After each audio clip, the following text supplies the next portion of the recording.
বাপের ঘরের ডিমান্ড দেখা ছুটি তাই তোর বেশি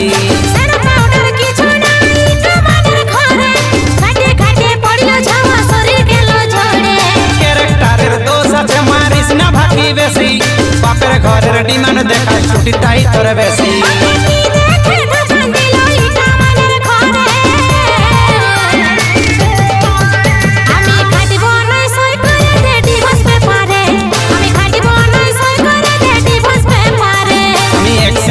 টাইমে দিব আনসারে করে আমি অ্যাকশন দিয়ে সই করব ডিভোর্স পেপারে।